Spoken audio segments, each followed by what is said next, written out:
Hello everyone. In this video on soft computing subject, the outline of this video is genetic algorithms. We will see the definition of it and we will see the explanation of Darwin's theory of natural selection and how the genetic algorithm is based on Darwin's theory, right?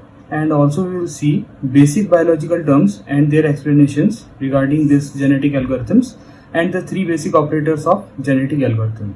So let us start. So genetic algorithm is a computerized search and optimization algorithm based on Darwin's theory of natural selection, right? So it is a search and optimization algorithm.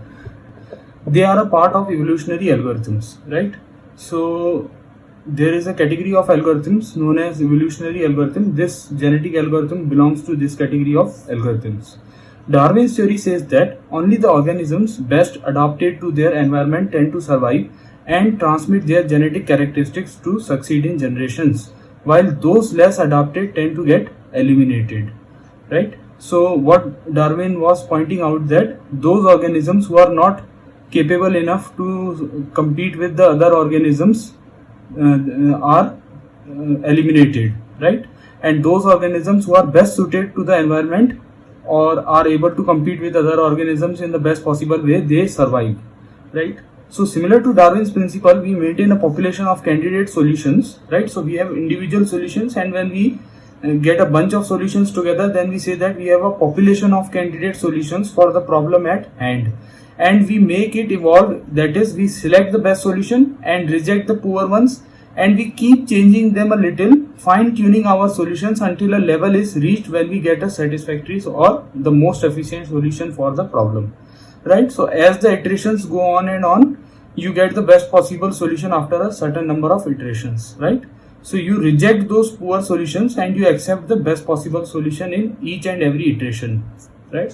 So moving on to the next one. Some basic biological background regarding this genetic algorithm is, so in every body we have a cell is the basic unit of function. Each cell contains a core structure known as nucleus, which contains chromosomes. These are the blueprint for an individual. Each chromosome is made up of DNA, that is deoxyribonucleic acid. DNA makes the RNA, and then RNA makes amino acids which make the proteins. Proteins are present everywhere in our body parts. Genes are segments of DNA that determine specific characteristics or traits such as eye or hair color.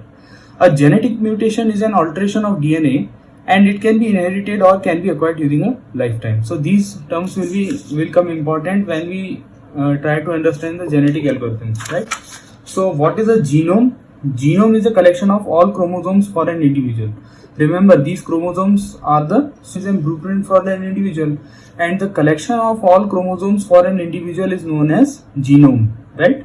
And the locus is the position of a gene on a chromosome. So what is happening is there is a chromosome and the gene is located somewhere on this chromosome, right? Search space. All possible solutions to the problem is known as search space. And population, what is population? It is the group of individuals, right? So we select the best individuals and we reject the poor ones. Individual, any possible solution to the problem is known as an individual solution, right? So when you combine these individual solutions, they combine into a population. So what are the three basic operators of genetic algorithm? These are reproduction, crossover and mutation. So we will study about these three operators in the next lecture. What is reproduction, crossover and mutation in the coming lectures, right? And thank you everyone. I will see you in the next video. Take care guys.